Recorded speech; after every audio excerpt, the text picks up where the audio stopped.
Downtown Pedestrian Vehicular Access Study is a study we've wanted to do for a few years, looking at pedestrian safety and looking at ways people move around our downtown. One of the core ingredients to that is creating a wayfinding system where people can get out of their cars and become pedestrians that are using the shops and services downtown. One of the things I think it's important to realize is that while we might drive to downtown, or we might walk, or we might bike, once we stop our car and get out of it, we're all pedestrians. So we want to make sure that the downtown is pedestrian safe and is able to be navigated by people to use the shops, restaurants, and services we have in our downtown. The major concern has been queuing, the long lines of getting through traffic, and pedestrian safety. I would say those have been the two biggest issues. The major one is the Central and Washington Street queue lines, that they back sometimes all the way up to Silver Street intersection. The core study area for this project is the area between Chestnut Street, Washington Street, Main and Central, that sort of triangle that's created. In locating that core triangle, we don't want to ignore the fact that leading to and from that area is important too. So we've asked the consultant to look at Central Avenue starting all the way back at exit 7 and coming up past Pine Hill Cemetery, past Silver Street. At the same time, we've also asked them to look at Portland Avenue, Silver Street, and how 6th Street and Washington Street connect to that area and bring cars to and from. You have inherited as a community a very complicated system of streets, intersections, and pedestrian crossings that create unsafe conditions that show up in the statistics, but they show up in just watching what occurs in various areas of the downtown. So it's been a pleasure to work with everybody to try to understand how to untangle that. You have a lot of amenities and destinations that other communities would love to have.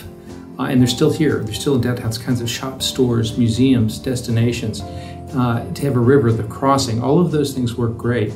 You have wider streets than most communities. Why that was done is actually a good question. It was good thinking at the time. So that inheritance is also really great. But the angle and the way that the streets meet is a result of your industrial heritage in this crazy loop in a river that crosses right through the downtown. If you really think about it, that's the challenge, the concentration of crossings in awkward alignments that was part of your economy, but now is part of the heritage that you need to overcome in order to create a better downtown. TAC stands for Transportation Advisory Commission, and what we do is that we review everything that comes before us as far as transportation goes. And what I believe that we're going to be reviewing would be the recommendation from the Cecil Group.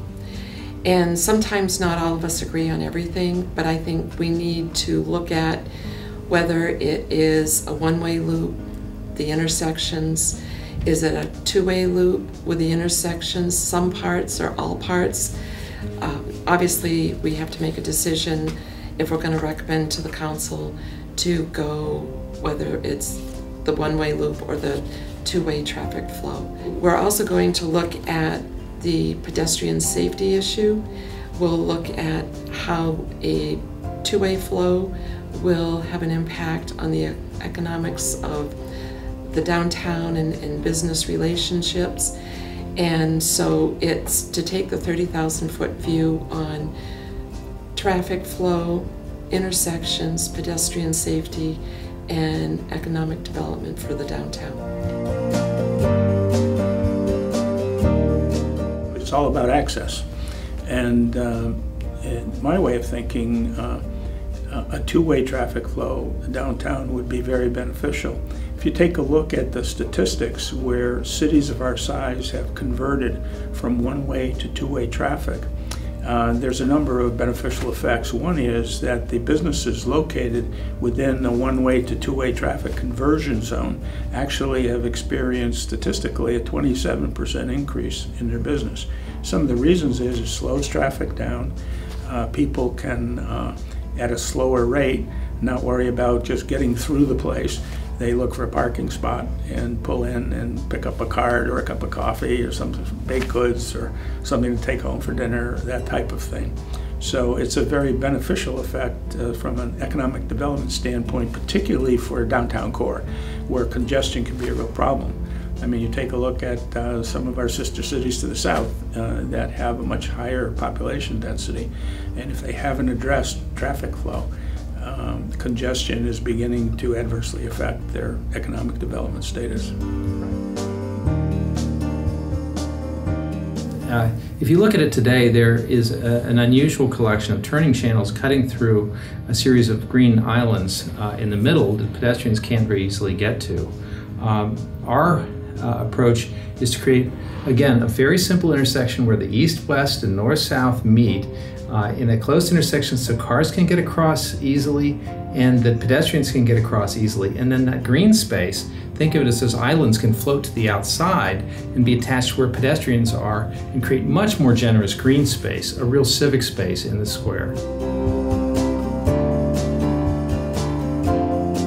Now, Lower Square has an enormous amount of asphalt dedicated to cars and distances for pedestrians. It takes a long time to get across if you're a vehicle. It takes a really long time to get across if you're a pedestrian. We can bring the sidewalks in and create a much more squared up, simple intersection that people are used to all the time. Add some turning opportunities there that aren't there today. Actually reduce congestion and make it a better pedestrian place. So think about the idea that the sidewalks come in, the crosswalks get narrower, and there are more lanes to turn. I think it's a good solution. What we spotted with Chestnut Street is that it's overly wide in the middle and narrow at the top and the bottom. It makes a lot of sense to accommodate left-hand turns where they're needed with one lane, left-hand turn channels, but provide more room for pedestrians and bicycles, including the connections to the transit hub, which is going to be, over time, one of the great assets in the downtown and the community, but you got to be able to get there.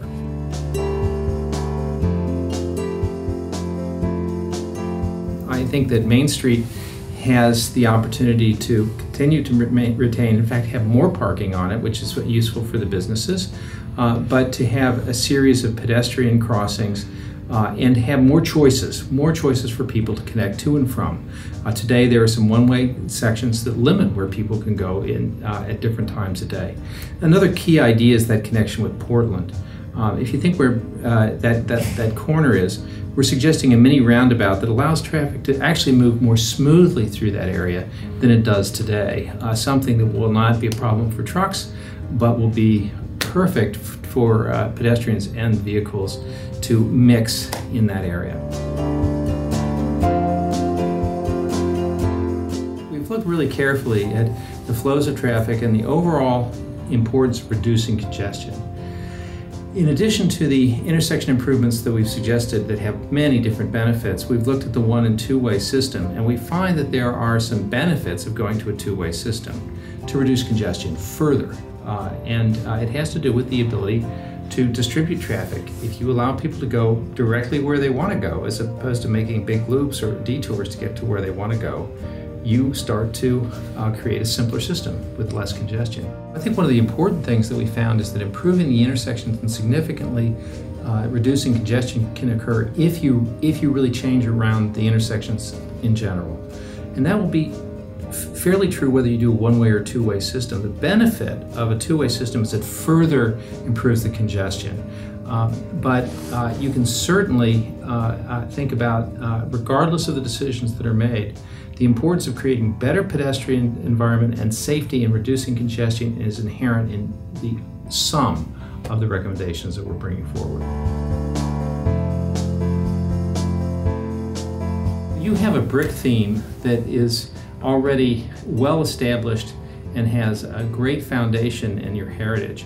So we're suggesting using brick in a contemporary way, designed and placed so that it's even in the future and it's easily maintained, but creating a kind of a theme that connects the different areas and the particularly important destinations of the downtown, looking at signage so that as you're coming to and from the parking that we talked about, you can know how do I get to parking, but where is that children's museum? Where are the shops? How do I move around? But placing that within an environment that is attractive at night as well as the day. And the street lighting, if it's oriented to the pedestrians, who are the shoppers after all, those will really change the character as well. Finally, we are attentive to the fact that it's not October or July year-round. This is New England, and you need to be thoughtful about an environment that's also going to be safe and attractive in the wintertime as well. So having hardy elements is an important part of our thinking. So this project has been going on since late fall 2013. Over the past year, we've done a lot with gathering public information through surveys, through public meetings, through outreach, stakeholder sessions. At this point, the consultant has worked on 3 preferred alternatives and presented those 3 to the Transportation Advisory Commission. Now they're providing one singular preferred alternative. There'll be a public session where we invite the public to come in and give us feedback on this one preferred alternative. From there, we'll look for the Transportation Advisory Committee, as well as the Planning Board and the City Council, to look at ways to integrate this response into the capital improvements program.